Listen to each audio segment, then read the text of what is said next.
Hello दोस्तों, तो इस वीडियो में हम लोग बात करने वाले हैं इकोनॉमिक्स चैप्टर के बारे में। तो इकोनॉमिक्स को हम लोग इस वीडियो में वन शॉट क्लियर करेंगे। तो सबसे पहले इकोनॉमिक्स के सिलेबस को देखते हैं। तो सबसे पहले आता है बैंक, उसके बाद आता है जीएसटी, उसके बाद आता है पंचवर्षीय योजना, उसके बाद आता है आयोग। आयोग में 3 टाइप होता है, NITF योजना आयोग और वित्त आयोग, उसके बाद NDC। और हम लोग नेक्स्ट बात करते हैं समितियाँ के बारे में, उसके बाद गरीबी और बेरोजगारी, उसके बाद अंतर्राष्ट्रीय वित्तीय संस्थान, उसके बाद बजट, उसके बाद योजनाएँ, उसके बाद अर्थव्यवस्था के प्रकार, उसके बाद आर्थिक गतिविधियाँ, उसके बाद विविध, उसके बाद राष्ट्रीय है। तो हम लोग सबसे पहले शुरुआत करते हैं बैंक। तो रिवर्स बैंक ऑफ इंडिया यानी कि RBI का फुल फॉर्म होता है। तो रिवर्स बैंक ऑफ इंडिया देश का केंद्रीय बैंक होता है और इसकी स्थापना सबसे पहले 1 अप्रैल 1935 ईस्वी में की गई थी और इसका मुख्यालय वर्तमान में मुंबई में है। और इसका अधिनियम RBI एक्ट द्वारा 1934 ईस्वी में शुरू किया गया था और केंद्रीय बैंक अधिनियम 1934 में शुरू किया गया था। और इसकी जो जमा पूंजी है वो 5 करोड़ रुपए है। और रिजर्व बैंक ऑफ इंडिया की सिफारिश रॉयल कमीशन द्वारा यंग हिल्टन आयोग के द्वारा किया गया था। और इसका जो चिन्ह होता है बंगाल टाइगर प्लस ताड़ का पेड़ होता है। और इसके जो गवर्नर थे, फर्स्ट में थे सर ऑसबोर्न स्मिथ, सेकेंड में थे जेम्स टेलर, थर्ड में थे सीडी देशमुख एंड 25 में थे शक्तिकांत दास और 26 में थे संजय मनोवाला। और इसका जो राष्ट्रीयकरण किया गया था 1 जनवरी 1949 में किया गया था। RBI गवर्नर सीडी देशमुख थे। अब RBI के कार्य यानी कि रिवर्स ऑर्डर, तो नोटों को जारी करना, नए बैंकों को लाइसेंस देना और रद्द करना। यह भारत सरकार और राज्य सरकार दोनों का बैंक होता है और यह बैंकों का बैंक भी बोला जाता है। मुद्रा प्रवाह या तरलता को नियंत्रित करता है। मौद्रिक नीति और RBI के कई सारे कार्य होते हैं जैसे विदेशी विनिमय भंडार करना, ये सभी RBI के महत्वपूर्ण कार्य हैं। और इसके अन्य कार्य भी होते हैं जैसे वित्तीय साक्षरता, वित्तीय समावेशन। और हम लोग बात करते हैं मौद्रिक नीति के बारे में। तो मौद्रिक नीति का निर्माण सबसे पहले RBI की MPC द्वारा किया गया था, मॉनेटरी ऑफ पॉलिसी समिति। और यह द्विमासिक प्रत्येक 2 माह में बनाई जाती है मौद्रिक नीति। और इसका कारण था जो ऑब्जेक्टिव ड्यूरेशन, मुद्रा प्रवाह और तरलता को नियंत्रित करने के लिए इसका प्रयोग किया गया था। और नेक्स्ट बात करते हैं नेक्स्ट चैप्टर यानी कि बैंक के बारे में। बैंक परीक्षा दृष्टि से काफ़ी इंपॉर्टेंट है और इससे हर एग्जाम में लगभग क्वेश्चन बनते हैं। तो सबसे पहले बात करते हैं इसके टाइप्स के बारे में। तो इसके 2 टाइप्स होते हैं, कठोर मौद्रिक नीति और सरल मौद्रिक नीति। तो सबसे पहले कठोर मौद्रिक नीति और सरल मौद्रिक नीति में अंतर को पढ़ते हैं। तो कठोर मौद्रिक नीति संकुचित मौद्रिक नीति होती है जबकि यह विस्तारित मौद्रिक नीति होती है। इसमें ब्याज दरों को बढ़ाकर तरलता को कम किया जाता है, जबकि सस्ती पूंजी में इसमें ब्याज दरों को कमी करके तरलता को बढ़ाया जाता है। इसमें ब्याज दर ज़्यादा होता है और तरलता कम होता है, और इसमें ब्याज दर कम होता है और तरलता ज़्यादा होता है। ये मुद्रास्फीति से निपटने के लिए अपनाई जाती है और ये मुद्रास्फीति निपटने के लिए अपनाई जाती है। आप लोग यहाँ से फिगर समझ सकते हैं, जैसे RBI कॉमन बैंक होता है, उसको जनता होता है। अब जैसे ब्याज दर इसमें कम है और इसमें ब्याज दर कम है फिर ज़्यादा है। अब हम लोग नेक्स्ट बात करते हैं मौद्रिक नीति के उपकरण के बारे में यानी टूल्स ऑफ मॉनेटरी पॉलिसी। तो मात्रात्मक, तो रेपो दर होता है, उसके बाद रिवर्स रेपो दर होता है RRR, उसके बाद होता है ओपन मार्केट ऑपरेशन यानी खुले बाजार की क्रिया है, उसके बाद बैंक रेट, उसके बाद AMSF होता है, CRR यानी कैश रिवर्स रेशियो, उसके बाद गुणात्मक में होता है शाख राशनिंग, नैतिक दबाव, उसके बाद मार्जिन सीमा।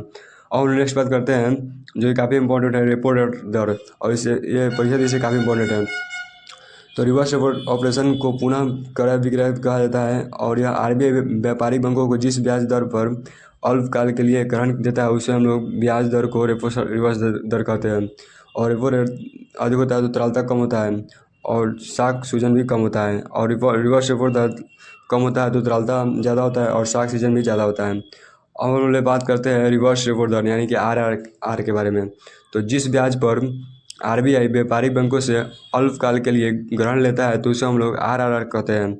जैसे RRR व्यापारी बैंक है, जैसे यहाँ पर देख सकते हैं आप लोग, व्यापारिक बैंक लोन होता है और RRR होता है। और हम लोग बात करते हैं MSF रेट यानी कि मार्जिन सिटिंग फैकल्टी रेट, सीमांत सुविधा दर। उसके बाद हम लोग बात करते हैं बैंक रेट यानी RBI व्यापारिक बैंकों को दीर्घकाल के लिए जिस ब्याज पर IR ग्रहण करते हैं उसे हम लोग बैंक दर कहते हैं। अब हम बात करते हैं पोर्सियो रेट, जैसे पोर्सियो रिपोर्ट दर 6.50% है, उसके बाद स्टार्टिंग डिपॉजिट फैकल्टी रेट 6.25% है और मार्जिन स्टार्टिंग फैकल्टी रेट 6.75% है एंड बैंक रेट 6.75% है एंड फिक्स्ड रिवर्स रेशियो पे दर 3.35% है। और नेक्स्ट बात करते हैं चैप्टर 3 के बारे में, जो कि काफ़ी इंपॉर्टेंट है, खुले बाजार की क्रिया यानी कि ओपन मार्केट ऑपरेशन। तो यह आरबीआई द्वारा संचालित किया जाता है। इसमें जी सेकेंड प्रतिभूति का लेन देन होता है। जैसे आप लोग आप फिगर से आसानी से समझ सकते हैं। और बात करते हैं CRR यानी कैश रिवर्स रेशियो, नकद आरक्षित अनुपात। तो यह व्यापारिक बैंकों के NDTL यानी कि नेट डिमांड टाइम लिवेबल को कुछ प्रतिशत हिस्सा होता है जो आरबीआई के पास जमा होता है। वर्तमान में यह 4.25% है। इस पर आरबीआई व्यापारिक बैंकों को ब्याज नहीं देती है। जैसे CRR, जैसे रिवर्स रेपो दर ज़्यादा होता है तो तरलता कम होता है, और CRR कम होता है तो तरलता अधिक होता है। यहाँ आप लोग आसानी से समझ सकते हैं। अब हम बात करते हैं बैंक, यानी कि एक होता है जमा स्वीकार और एक होता है ऋण देना। तो जमा स्वीकार को भी दो भाग में बांटा गया है, जैसे मांग जमा और समय जमा, TD और DD, जैसे demand deposit and time deposit. तो जैसे NDTL तो net demand time eligible, and SLR तो स्टार्टिंग फैकल्टी रेशियो। तो यह NDTL को कुछ प्रतिशत होता है जो व्यापारी बैंकों को स्वयं के पास सुरक्षित और कैश, गोल्ड और सरकारी प्रतिभूति के रूप में हो सकता है। और अब हम लोग नेक्स्ट बात करते हैं, वर्तमान में 18% है। गुणात्मक उपकरण यानी कि क्वांटिटेटिव टूल्स। तो साख राशनिंग, तो बैंकों द्वारा दिए जाने वाले ग्रहण की मात्रा को निर्धारित करने के लिए तथा अर्थव्यवस्था को सभी क्षेत्रों में मुद्रास्फीति के करने के लिए साख राशनिंग का उपयोग करना काफ़ी आवश्यक होता है। जैसे 100 रुपये में उद्योग 20 होता है, कार 20 होता है, होम उद्योग 40 होता है, कृषि 40 होता है। और नेक्स्ट बात करते हैं नैतिक दबाव के बारे में, मोरल सुएशन। जैसे आरबीआई व्यापारिक बैंकों से निवेदन करती है, इसको हम लोग नैतिक दबाव कहते हैं। और नेक्स्ट बात करते हैं प्रत्यक्ष कार्यवाही के बारे में। तो किसी बैंक द्वारा आरबीआई के नियमों का उल्लंघन करने के लिए आरबीआई द्वारा उस बैंक पर लाइसेंस रद्द किया जाता है, इसी को हम लोग प्रत्यक्ष कार्यकारी बैंक कहते हैं। अब हम बात करते हैं भारत में विदेशी बैंक, तो जिनका मुख्यालय विदेशों में है लेकिन शाखाएं भारत में उन्हें हम लोग भारत के विदेशी बैंकों के श्रेणी में रखते हैं। भारत में विदेशी बैंकों की 46 इकाइयाँ कार्यरत हैं, और ये परीक्षा देश का इंपॉर्टेंट है। परीक्षा में पूछ दिया जाता है कि भारत में विदेशी बैंकों की कितनी इकाइयाँ कार्यरत है, तो 46 है। भारत में स्टैंडर्ड एवं बैंक की सर्वाधिक शाखाएँ कार्यरत हैं। हम बात करते हैं भारत में शीर्ष 10 विदेशी बैंक, तो standard chartered bank Britain, city bank America, Hong Kong and Shanghai bank HDFC तो चीन, उसके बाद देवलुंग बैंक जर्मनी, नेटवेस्ट मार्केटिंग फिलिप्सी बैंक तो स्कॉटलैंड, DBC बैंक सिंगापुर, उसके बाद बैंक ऑफ अमेरिका तो अमेरिका में है, bank of Bahrain and Kuwait तो कुवैत में है, उसके बाद दोहा बैंक कतर में है। और नेक्स्ट बात करते हैं भारत में निजी बैंकों एवं स्थापना वर्ष। तो सबसे पहले एक्सिस बैंक की स्थापना कब की गई थी, तो एक्सिस बैंक की स्थापना 1993 में की गई थी, और इसका मुख्यालय मुंबई में है, और मुंबई को महाराष्ट्र कहते हैं। उसके बाद हम लोग बात करते हैं बंधन बैंक के बारे में। तो बंधन बैंक की स्थापना सबसे पहले 2015 में हुई थी, और यह इसका मुख्यालय कोलकाता में है, और कोलकाता है जो पश्चिम बंगाल में पड़ता है। और नेक्स्ट बात करते हैं सिटी यूनियन बैंक। तो सिटी यूनियन बैंक की स्थापना 1940 में की गई थी, और इसका मुख्यालय तंजावुर में है, तंजावुर तमिलनाडु में पड़ता है। अब हम लोग नेक्स्ट बात करते हैं धनलक्ष्मी बैंक। तो धनलक्ष्मी बैंक की स्थापना 1927 में की गई थी, और इस त्रिशूर में, और त्रिशूर केरल में पड़ता है। और नेक्स्ट बात करते हैं फेडरल बैंक। तो फेडरल बैंक की स्थापना 1931 में की गई थी, और यह इसका मुख्यालय अलुवा में है, और अलुवा है जो केरल में पड़ता है। और नेक्स्ट बात करते हैं HDFC परीक्षा देश काफ़ी इंपॉर्टेंट है, और ये SSC के सभी एग्जाम में पूछे जाते हैं। तो HDFC की स्थापना 1994 ईस्वी की थी, और ये मुंबई में है, और मुंबई को महाराष्ट्र कहते हैं, ये सबको पता ही होगा। अब हम बात करते हैं ICICI बैंक, यानी कि इसका स्थापना 1994 में की गई थी, और ये मुंबई में है, इसका मुख्यालय मुंबई में है। और हम लोग नेक्स्ट बात करते हैं इंडक्शन बैंक। तो इंडक्शन बैंक की स्थापना 1964 में की गई थी, और इसका मुख्यालय मुंबई में है। और हम लोग नेक्स्ट बात करते हैं IDFC बैंक। तो IDFC बैंक की स्थापना 2015 में की गई थी, और इसका मुख्यालय भी मुंबई में है। Jammu and Kashmir bank. तो जम्मू एंड कश्मीर बैंक की स्थापना 1938 में की गई थी, और ये श्रीनगर में है, और श्रीनगर कश्मीर में पड़ता है। और हम बात करते हैं कर्नाटक बैंक के बारे में। तो कर्नाटक बैंक की स्थापना 1924 में की गई थी, और यह मंगलूर में पाया था, और मंगलूर है जो कर्नाटक में पड़ता है। और हम बात करते हैं कोटका महिंद्रा बैंक, यानी कोटका महिंद्रा बैंक की स्थापना 2003 में की गई थी, और इसका मुख्यालय मुंबई है। उसके बाद हम लोग नेक्स्ट बात करते हैं लक्ष्मी विलास बैंक। तो लक्ष्मी विलास बैंक की स्थापना 1926 में की गई थी, और इसका मुख्यालय चेन्नई है। और हम लोग नेक्स्ट बात करते हैं नैनीताल बैंक। तो नैनीताल बैंक की स्थापना 1922 में की गई थी, और इसका मुख्यालय नैनीताल यानी उत्तराखंड है। और हम लोग बात करते हैं करूर वैश्य बैंक। तो करूर वैश्य बैंक की स्थापना 1916 में की गई थी, और यह इसका मुख्यालय करूर में है, और करूर पड़ता है तमिलनाडु में। और हम बात करते हैं साउथ इंडियन बैंक। तो साउथ इंडियन बैंक की स्थापना 1929 में की गई थी और इसका मुख्यालय त्रिशूर में है और त्रिशूर केरल में पड़ता है। और हम बात करते हैं तमिलनाडु मर्केंटाइल बैंक। इसका स्थापना 1921 ईस्वी में की गई थी और ये थूथुकुडी में पड़ता है और थूथुकुडी है जो तमिलनाडु राज्य में पड़ता है। और हम बात करते हैं यस बैंक। यस बैंक भी परीक्षा दृष्टि से काफ़ी इंपॉर्टेंट है। यस बैंक की स्थापना 2004 ईस्वी में की गई थी और यह इसका मुख्यालय मुंबई में है। और हम बात करते हैं डीसीबी बैंक। डीसीबी बैंक की स्थापना 1930 में की गई थी और इसका मुख्यालय मुंबई है। और हम बात करते हैं आईडीबीआई बैंक। तो आईडीबीआई बैंक की स्थापना 1964 में की गई थी और इसका मुख्यालय भी मुंबई है। और नेक्स्ट बात करते हैं चैप्टर 4 यानी कि इकोनॉमिक्स मनी यानी मुद्रा के बारे में। तो मुद्रा भी परीक्षा दृष्टि से काफ़ी इंपॉर्टेंट है और इस परीक्षा में क्वेश्चन बनते हैं। तो बैंकों का राष्ट्रीयकरण नेशनलिज्म।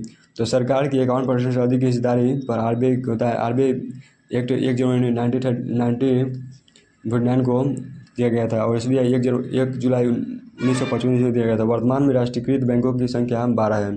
ये परीक्षा में पूछा जाता है कि वर्तमान में राष्ट्रीयकृत बैंकों की संख्या कितना है, तो 12 है। बैंक के 2 चरण होते हैं, जैसे फेज 1 फेज 2। तो फेज 1 को 90 जुलाई 1969 को दिया गया था और फेज 2 को 15 अप्रैल 1980 को दिया गया था। और 90 जुलाई और इसका आरबीआई गवर्नर LK झा होता है। आरबीआई गवर्नर IG पटेल होता है। इसमें 14 बैंक होता है और फेज 2 में 6 बैंक होता है। इसमें लगभग 50 करोड़ जमा पूंजी होता है और फेज 2 में लगभग जमा पूंजी 200 करोड़ है। उसके बाद हम लोग इसमें फेज 1 में PM जो थे इंदिरा गांधी थे और फेज 2 में जो PM है वो इंदिरा गांधी हैं। हम बात करते हैं नेक्स्ट टॉपिक यानी कि विकासात्मक बैंक, डेवलपमेंट बैंक। तो अर्थव्यवस्था के अलग अलग क्षेत्रों के विकास के लिए स्थापित किए जाने वाले बैंक को ही हम लोग विकासात्मक बैंक कहते हैं। जैसे कृषि एवं ग्रामीण बैंक, तो NABARD national bank for agriculture research and development. तो इसकी स्थापना सबसे पहले 12 जुलाई 1982 को किया गया था शिवरामन समिति की सिफारिश पर एंड इसका मुख्यालय है जो मुंबई में है और इसका उद्देश्य था कृषि एवं ग्रामीण विकास की बढ़ाना करना। और नेक्स्ट बात करते हैं लघु उद्योगों का विकास। तो लघु उद्योगों विकास को SIDBI कहते हैं, small institution development bank of India. तो इसकी स्थापना 2 अप्रैल 1990 को किया गया था और इसका जो मुख्यालय है वो लखनऊ में है। और नेक्स्ट बात करते हैं उद्योगों का विकास। तो उद्योगों का विकास को हम लोग IDBI कहते हैं, industrial development bank of India, भारतीय औद्योगिक विकास बैंक। तो इसकी स्थापना 1964 को किया गया था और इसका मुख्यालय है मुंबई है। और नेक्स्ट बात करते हैं आवास के विकास। तो NHB तो नेशनल हंगरी बैंक यानी कि राष्ट्रीय आवास बैंक। तो इसकी स्थापना 9 जुलाई 1988 को किया गया था और इसकी स्थापना इसका मुख्यालय है जो नई दिल्ली है। और बात करते हैं व्यापार एवं वाणिज्यिक बैंक। तो व्यापार एवं वाणिज्यिक बैंक की स्थापना 1982 में किया गया था और इसका भी मुख्यालय मुंबई में है। इसमें व्यापार अधिक होता है। और EXIM का जो फुल फॉर्म होता है export imported bank of India. और हम बात करते हैं RRB यानी कि रीजन रूरल बैंक, क्षेत्रीय ग्रामीण बैंक। तो इसकी स्थापना 2 अक्टूबर 1975 को किया गया था और RRB एक 1976 से समाहित किया गया था और इसका सिफारिश नौरसनी समिति द्वारा दिया गया था और इसका जो उद्देश्य था क्षेत्रीय ग्रामीण बैंकों का विकास करना था। इसमें 5 बैंकों की स्थापना की गई थी। एक में UP यानी मुरादाबाद गोरखपुर, उसमें राजस्थान जयपुर, हरियाणा भवानी, उसमें पश्चिम बंगाल मालदा। और इसकी जो स्ट्रक्चर थी वो 3 प्रकार की थी। एक में केंद्रीय सरकार 50%, राज्य सरकार 15%, उसके बाद परिवहन बैंक यानी 35%। और बात करते हैं मुद्रा के बारे में। तो भारतीय कागजी मुद्रा पर भाषा 15 थी यानी कुल 17 प्लस हिंदी प्लस अंग्रेजी मिलाकर। नोट प्रिंट कारखाने पर 4 देवास थी, जैसे मध्य प्रदेश, उसमें नासिक, सालबोनी, मैसूर। उसके बाद टकसाल मिंट थी जो 4 भाग में थी। नोएडा में 1989 को, उसके बाद हैदराबाद 93 को, मुंबई में 30 को। ये सभी इम्पोर्टेंट हैं। और बात करते हैं भारतीय नोट पर बनी आकृति, आकार एवं कलर रंग। तो ये परीक्षा जैसे काफ़ी इंपॉर्टेंट है और इससे बहुत सारे एग्जाम में क्वेश्चन बनते हैं, बहुत ज़्यादा इंपॉर्टेंट है और इसको 100% पढ़ना उचित है। तो हम लोग सबसे पहले बात करते हैं 2000 रुपये। तो 2000 रुपये का कलर मैजेंटा रंग का है और इसकी जो आकृति है वो मंगलयान की आकृति है और इसका आकार है जो 166 mm एंड × 66 mm है। और बात करते हैं 500 रुपये के नोट के। तो 500 रुपये के नोट के कलर स्टोन ग्रे है और इसकी जो आकृति है, इस पर जो आकृति है लाल किला का है यानी कि रेड फोर्ट एंड इसका आकार है जो 150 mm × 66 mm है। और बात करते हैं 200 रुपये के नोट को। तो 200 रुपये का जो नोट है उसका कलर है चमकीला पीला और इसकी जो आकृति है सांची स्तूप है और सांची स्तूप रायसेन में पड़ता है यानी मध्य प्रदेश में। और इसका जो आकार है 146 mm से 66 mm तक। और बात करते हैं 100 रुपये के नोट पर। तो 100 रुपये का नोट का जो कलर है वो लेवेंडर कलर का है, और इस पर जो स्मूथ है वो रानी की वाय है, जो रानी की वाय गुजरात में पड़ता है, और इसका जो आकार है वो 143 mm से 66 mm है। और बात करते हैं 50 रुपये के नोट पर। तो 50 रुपये का नोट का कलर फ्लोसेंट्रा ब्लैक कलर है, और इसका जो आकृति है हम्पी का रथ है, कर्नाटक में पड़ता है, और इसका आकार है 135 mm से 66 mm। और बात करें 20 रुपये के नोट का। तो 20 रुपये का नोट का कलर नारंगी और लाल है, और इसकी जो आकृति है वो इस पर एलोरा की गुफा है जो कि महाराष्ट्र में है, और इसका आकार है 129 mm गुना 63 mm। और बात करते हैं 10 रुपये के नोट के बारे में। तो 10 रुपये के नोट का कलर चॉकलेटी और ब्राउन है, और इस पर कोणार्क सूर्य मंदिर है जो कि उड़ीसा में पड़ता है, और इसका जो आकार है 123 mm से लेकर 63 mm तक। और बात करते हैं मुद्रास्फीति यानी कि इन्फ्लेशन के बारे में। तो महंगाई, वस्तु और सेवाओं की कीमतों में होने वाली लगातार वृद्धि, और वस्तु और सेवाओं में कीमत में होने वाली लगातार वृद्धि, मुद्रा का मूल्य घटना, ये सभी मुद्रास्फीति के अंतर्गत आते हैं। और बात करते हैं मेजरमेंट यानी मापन के बारे में। तो CPI जैसे कंज्यूमर प्राइस इंडेक्स उपभोक्ता मूल्य सूचकांक, and WPI wholesale price index यानी कि थोक मूल्य सूचकांक।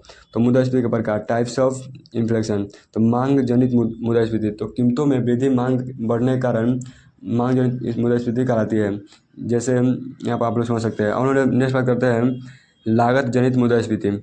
अगर कीमतों में वृद्धि लागत में वृद्धि के कारण होती है तो उसे हम लोग लागत जनित मुद्रास्फीति कहते हैं। जैसे बिजली के बिल में वृद्धि, किराए में वृद्धि, परिवहन लागत में वृद्धि, मजदूरी दर में वृद्धि, ब्याज दर में वृद्धि। तो ये इसके अनेक सारे उदाहरण हैं। और बात करते हैं अन्य प्रकार, जैसे रेंगती मुद्रास्फीति, चलती मुद्रास्फीति, दौड़ती मुद्रास्फीति, कूदती मुद्रास्फीति, अति मुद्रास्फीति। तो मुद्रास्फीति का प्रभाव, जैसे एक सकारात्मक प्रभाव होता है जो कि अच्छी होता है, और एक नकारात्मक प्रभाव होता है जो कि बुरी होता है। तो सकारात्मक में आता है उत्पादक, व्यापारी, किसान और गृहिणी जो कार्य करता है। गृहिणी क्या करता है, जिसका कार्य करता है। और बुरी में आता है जो उपभोक्ता होता है, बेरोजगार होता है, गरीब होता है, सीमित आय वाले लोग होता है, और ग्रहणता होता है। और हम बात करते हैं अपस्फीति के बारे में यानी कि डिफ्लेक्शन। तो यह मुद्रास्फीति की विपरीत स्थिति है, और इसमें लगातार कीमतों में कमी होती है, और इसमें मुद्रा का मूल्य अधिक होता है। और बात करते हैं मंदी के बारे में। तो बाजार में मांग आपूर्ति की तुलना में कम होती है, और इसका जो डिपॉजिट रेट होता है कम होता है, और इससे ज़्यादा होता है। और बात करते हैं विमुद्रीकरण यानी नोटबंदी के बारे में। तो सरकार द्वारा कानूनी रूप से पुरानी मुद्रा को बंद करने के लिए लगाई गई नियम को ही हम लोग नोटबंदी के नाम से जाना जाता है। और इसका कारण है काला धन यानी कि ब्लैक मनी, और नकली जाली नोट, और उसके बाद भ्रष्टाचार, उसके बाद आतंकी गतिविधियों को रोकना।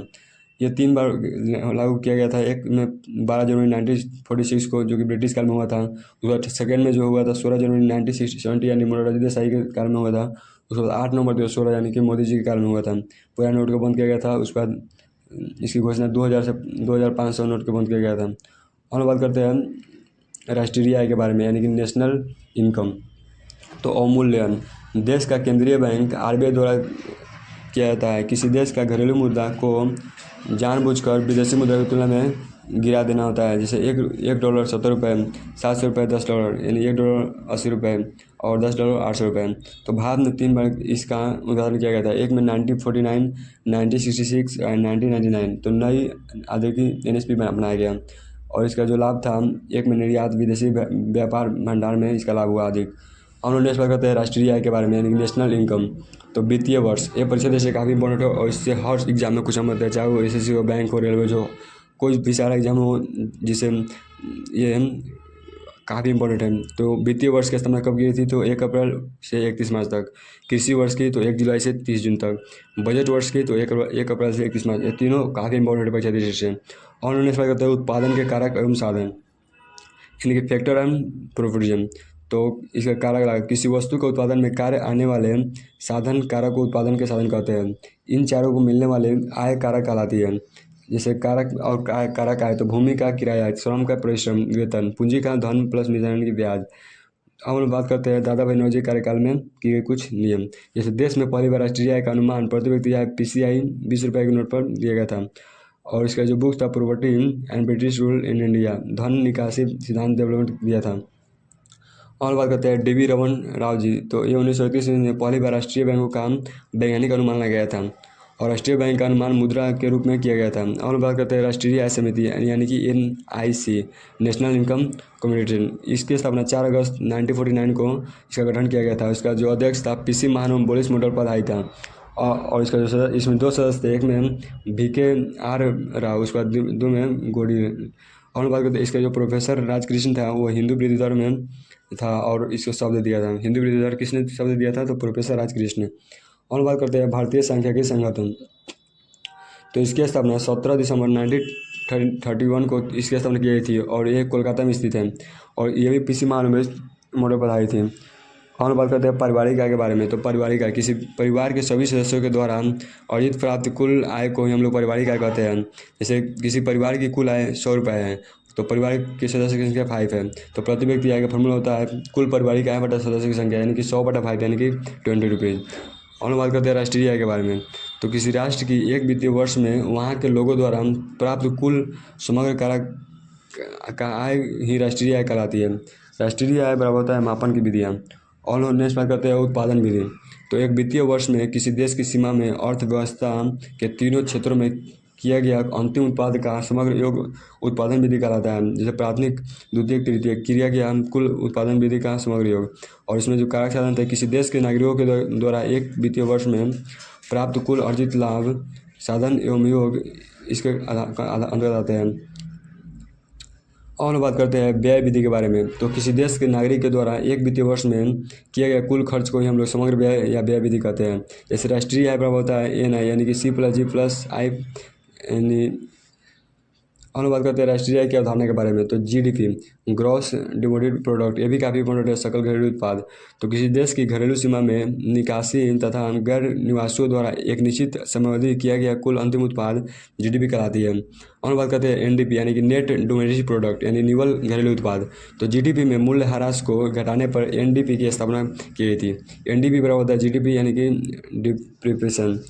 और बात करते हैं GNP यानी ग्रॉस नेशनल प्रोडक्ट, सकल राष्ट्रीय उत्पाद। ये भी परीक्षा देश से काफ़ी इंपॉर्टेंट है। तो किसी देश की घरेलू सीमा या घरेलू सीमा से बाहर उस देश के निवासियों द्वारा किया गया कुल उत्पाद ही GNP कहलाता है। और निवास विदेशी साधन आय, विदेशों में अर्जित लाभ विदेशों में भेजी गई आय के बराबर होता है। और बात करते हैं NNP के बारे में, नेट नेशनल प्रोडक्ट। GNP में मूल्य कटौती निवल राष्ट्रीय आय को घटाने पर NNP की प्राप्त होती है। और बात करते हैं जो ये परीक्षा देश से काफ़ी इंपॉर्टेंट है और इसे हर एग्जाम में क्वेश्चन बनते हैं। और ये इकोनॉमिक्स का सबसे इम्पोर्टेंट टॉपिक है पंचवर्ष योजना, 5 ईयर प्लान। तो सबसे पहले जोसेफ स्टालिन ने 1928 में इसकी पहली बार इस पर FOI लागू किया गया था और ये USSR की देन है। कुल 12 थे। फर्स्ट FOI 1951 से 1956 तक चली गई थी और अंतिम 2012 FOI भी थे जो 2012 से 2017 तक चली गई थी। उसके बाद कोई पंचवर्ष योजना नहीं बनी। तो इसका उद्देश्य था आर्थिक विकास दर को बढ़ावा देना, उसके बाद रोजगार को बढ़ावा देना, उसके बाद आत्मनिर्भरता को बढ़ावा देना और बेरोजगारी और गरीबी दर को कमी करना। तो उसके बाद हम बात करते हैं फर्स्ट पंचवर्ष योजना के बारे में यानी फर्स्ट FOI। तो इसकी स्थापना 1 अप्रैल 1951 ईस्वी से 31 मार्च 1956 ईस्वी तक की गई थी और इसमें कृषि को बढ़ावा दिया गया था और सिंचाई और विद्युत को भी बढ़ावा दिया गया था। इस पर जो बांध था वो भाखड़ा नगर प्रोजेक्ट था जो कि सतलज नदी पर है, दामोदर घाटी प्रोजेक्ट था जो कि दामोदर नदी पर है, ब्यास प्रोजेक्ट था जो ब्यास नदी पर है, उसके बाद हीराकुंड प्रोजेक्ट था जो महानदी पर है। इसका उद्देश्य था अर्थव्यवस्था तथा संतुलित विकास करना। इसका जो लक्ष्य वृद्धि दर था 2.1% था और इसका जो प्राप्ति थी 3.6% थी। और CDP सामुदायिक विकास बैंक सहयोग USA से लिया गया था और 2 अक्टूबर 1952 को इसकी स्थापना की गई थी। इसमें 5 IIT की स्थापना की गई थी। और बात करते हैं दूसरी पंचवर्ष योजना के बारे में यानी कि दूसरी पंचवर्ष योजना की 1956 से 61 तक है। ये भी परीक्षा देश काफ़ी इंपॉर्टेंट है और ये मॉडल थे प्रशांत चंद्र महानवों मॉडल पर आधारित थे। और प्रशांत जैसे भारतीय योजना का वास्तुकार भारतीय सांख्यिकी संगठन जो कि कलकत्ता में है, भारतीय सांख्यिकी जनक, उसका जन्म दिवस सांख्यिकी दिवस 29 जून को मनाया था। इसकी प्राथमिकता भारी और आधारभूत उद्योगों को बढ़ावा देने के लिए किया गया था और इसका जो उद्देश्य था समाजवादी समाज की स्थापना करने के लिए थे। इसमें लौह इस्पात उद्योग को भी इसमें स्थापना की गई थी और इसका जो लक्ष्य था 4.5% था और प्राप्ति था 4.3% और इसमें औद्योगिक नीति 1956 दिया गया था। इसे एग्जाम में क्वेश्चन पूछा जाता है भिलाई मतलब किस पंचवर्ष में आता है। तो दूसरी पंचवर्ष राउरकेला, तो दूसरी पंचवर्ष दुर्गापुर। तो ये सभी परीक्षा देश काफ़ी इंपॉर्टेंट है। हम लोग नेक्स्ट बात करते हैं थर्ड FYP यानी कि तीसरी पंचवर्षीय योजना के बारे में। तो तीसरी पंचवर्षीय योजना की स्थापना 1961 से 1966 में की गई थी और ये DR गाडगिल मॉडल पर आधारित थे। इसमें सुकमा चक्रवर्ती और जॉन सेंडी मॉडल थे। इसका जो लक्ष्य वृद्धि दर था 5.6% था और जो प्राप्ति था 2.8% था। और इसका जो कारण था चीन के साथ युद्ध था, नेहरू युद्ध, पाक युद्ध, बंगाल में सूखा। और ये किस चीज़ में दिया गया था इसको आप लोग आराम से देख लीजिएगा। जैसे 1964 को बोकारो झारखंड में हुआ था। उसके बाद और 19 बात करते हैं एनुअल प्लान यानी कि वार्षिक योजना, जीरो प्लान, शून्य योजना। तो इसकी स्थापना 1966 से 1969 तक किया गया था। प्रत्येक वर्ष के लिए योजना बनाई गई थी, जैसे 1966 से 1967, 1967 से 1968, 1968 से 1969। तो ये हरित क्रांति पर आधारित था। जैसे पूछ दिया था हरित क्रांति किस पंचवर्षीय योजना पर आधारित है, तो तीसरी पंचवर्षीय योजना पर, मतलब शून्य योजना पर। उसके बाद इसके जो जनक थे नॉर्मन बोरलॉग थे। भारत में इंडियन MS स्वामीनाथन थे, ये भी काफ़ी इम्पोर्टेंट है। और पूछ दिया था हरित क्रांति के जनक कौन है, तो MS स्वामीनाथन। और 1968 में नॉर्मन समिति द्वारा इसकी स्थापना की गई थी। और इस योजना को 5 ईयर प्लान के नाम से भी जाना जाता है। और बात करते हैं चौथी पंचवर्षीय योजना के बारे में। तो चौथी पंचवर्षीय योजना की स्थापना 1969 से 1974 से किया गया था। इसका जो मॉडल था अशोक रुद्र एवं एलन मॉडल मॉडल था। इसका जो उद्देश्य था स्थिरता के साथ आर्थिक विकास का इसका उद्देश्य था। और इसकी जो लक्ष्य वृद्धि दर थी 5.7% थी और इसकी जो प्राप्ति थी 3.3% थी। और इसकी उपलब्धियाँ थी तो 14 बैंकों का राष्ट्रीयकरण 19 जुलाई 1969 को किया गया था। और नेक्स्ट बात करते हैं पाँचवीं पंचवर्षीय योजना के बारे में। तो पाँचवीं पंचवर्षीय योजना की स्थापना 1974 से लेकर 1979 तक किया गया था। और इसका जो लक्ष्य वृद्धि दर था 4.4% था और इसकी जो प्राप्ति थी 4.8% थी। और इसमें गरीबी हटाओ का नारा दिया गया था, जो कि इंदिरा गांधी द्वारा दिया गया है। और इसमें काम के बदले अनाज दिया जाता था। जैसे क्वेश्चन पूछा जाता है कि गरीब हटाओ का नारा किस पंचवर्षीय में दिया गया था, तो पाँचवीं पंचवर्षीय में दिया गया था। और अब हम नेक्स्ट बात करते हैं रिलीजन प्लान यानी कि अनुवाद योजना। तो इसकी अवधि 1978 से लेकर 1980 तक है और इस पर गुणगान मॉडल भी आधारित है। भारत में लागू करवाने का श्रेय प्रोफेसर लड़कवाला द्वारा इसका योगदान दिया गया था। और हम बात करते हैं छठी पंचवर्षीय योजना के बारे में। तो छठी पंचवर्षीय योजना की स्थापना 1980 से 1985 के दौरान किया गया था। और इसका जो लक्ष्य वृद्धि दर था 5.2% था और इसकी जो प्राप्ति थी 5.7% थी।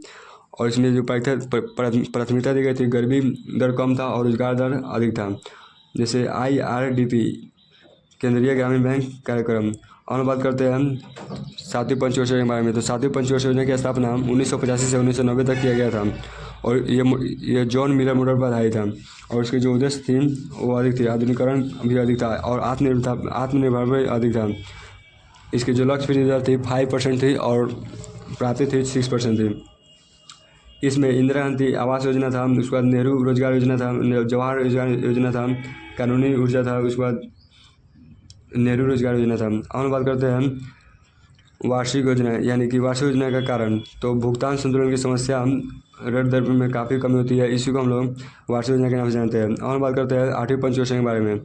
तो आठवीं पंचवर्षीय योजना की स्थापना 1992 से 1997 में किया गया था और इसका जो उद्देश्य था अधिक था। और इसमें भवन, सड़क, परिवहन, उस पर बिजली, पानी, नेटवर्क, ये सभी आठवीं पंचवर्षीय योजना के अंतर्गत आते हैं। और इसका जो लक्ष्य वृद्धि दर था 5.6% था और प्राप्ति था 6%। इसमें विश्व व्यापार संगठन का भी स्थापना किया गया था, जो कि 1 जनवरी 1995 को किया गया था। और बात करते हैं 9th पंचवर्षीय योजना के बारे में। तो 9th पंचवर्षीय योजना की स्थापना 1997 से लेकर 2002 में किया गया था और इसका जो मॉडल था इनपुट डबल मॉडल पर आधारित था। इसमें प्राथमिकता सामाजिक न्याय एवं समानता के आधार पर दिया गया था। इसका उद्देश्य आर्थिक समृद्धि, लक्ष्य वृद्धि दर इसमें 6.5% था और प्राप्ति था 5.7%। और बात करते हैं 10वीं पंचवर्षीय के बारे में, जो कि परीक्षा दृष्टि से काफ़ी इंपॉर्टेंट है और इसे हर एग्जाम में क्वेश्चन बनते हैं। तो इसके स्थापना 2002 से 2007 में किया गया था और इसका जो प्राथमिकता थी आर्थिक समृद्धि था, सामाजिक न्याय और समानता थे। इसमें जो लक्ष्य वृद्धि दर था 8.0% था और इसकी जो प्राप्ति थी 7.6% थी। इसमें 11 संख्यात्मक मान थे और इसमें गरीबी को 2012 से 15% भी कर दिया गया था। और बात करते हैं 11वीं पंचवर्षीय के बारे में। तो 11वीं पंचवर्षीय योजना की स्थापना 2007 से लेकर 2012 तक किया गया था और इसमें जो मॉडल थी वो CV रंगराजन मॉडल थी और इसमें जो लक्ष्य वृद्धि दर थी 9% थी और इसकी प्राप्ति थी 7.9% से लेकर 8% तक थी। और बात करते हैं लास्ट पंचवर्षीय योजना जो कि 12वीं पंचवर्षीय योजना थी।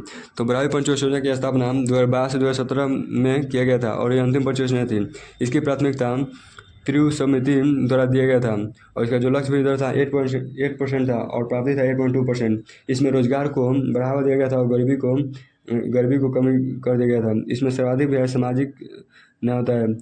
तो हम बात करते हैं बजट के बारे में। तो बजट आर्टिकल 112 में दिया गया है वार्षिक वित्तीय विवरण, आय और व्यय का विवरण, सर्वाधिक बजट पेश मोरारजी देसाई द्वारा दिया गया था। भारत पेश 1 फरवरी वित्तीय वर्ष।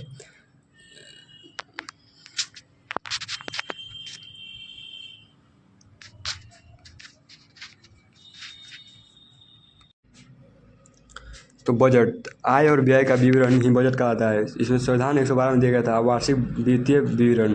बजट शब्द सर्वाधिक बजट पेश मोरारजी देसाई द्वारा किया था और पहले महिला वित्त मंत्री इंदिरा गांधी थे। वर्तमान वित्त मंत्री निर्मला सीतारामन थे और सुमति सूची का विषय दिया गया था और इस 1 फरवरी में पेश किया गया था। वित्तीय वर्ष 1 अप्रैल से 31 मार्च तक मनाया जाता है। भारत में सर्वप्रथम बजट पेश फरवरी 1860 को किया गया था जेम्स विलियमसन द्वारा, उसके बाद लॉर्ड कैनिंग के द्वारा। स्वतंत्र भारत का पहला बजट 26 नवंबर 1947 को दिया गया था R.K. रानमुखम रेड्डी द्वारा। गणतंत्र भारत का पहला बजट जॉन मिथाई के द्वारा 1985 में दिया गया था। और अब हम लोग बात करते हैं बजट के अवयव के बारे में, यानी कि एलिमेंट के बारे में। तो बजट का अवयव तो 2 प्रकार में बांटा गया है। एक में सार्वजनिक आय और उसके बाद सार्वजनिक लोक व्यय और उसके बाद सार्वजनिक आय को 2 भाग में बांटा गया है। एक में राजस्व आय, 2 में पूंजीगत आय और सार्वजनिक आय। राजस्व आय, पूंजीगत आय। और बात करते हैं सार्वजनिक लोक आय प्राप्ति। तो सरकार को एक वित्तीय वर्ष में मिलने वाली कुल आय को ही हम लोग सार्वजनिक लोक आय नियुक्ति कहते हैं। इसके 2 भाग होते हैं, एक में राजस्व आय, 2 में पूंजीगत आय। तो राजस्व आय क्या है? तो सरकार को मिलने वाली ऐसी आय जिससे न तो परिसंपत्तियों में कमी हो और न ही सरकार की ग्रहण हो, इसे हम लोग राजस्व आय कहते हैं। इसमें जो कर होता है ऑब्वियसली में दिए जाने वाला होता है। अब हम बात करते हैं पूंजीगत आय। तो सरकार को मिलने वाली ऐसी आय जिससे या तो सरकार की संपत्ति में कमी हो या फिर सरकार की ग्रहण में वृद्धि हो। सरकार द्वारा विदेशों में लिया गया ग्रहण सरकार द्वारा सार्वजनिक क्षेत्र में वृद्धि, यही पूंजीगत आय कराती है। और हम नेक्स्ट बात करते हैं सार्वजनिक आय के बारे में। तो सरकार द्वारा एक वित्तीय वर्ष में होने वाला कुल व्यय को हम लोग सार्वजनिक व्यय कहते हैं।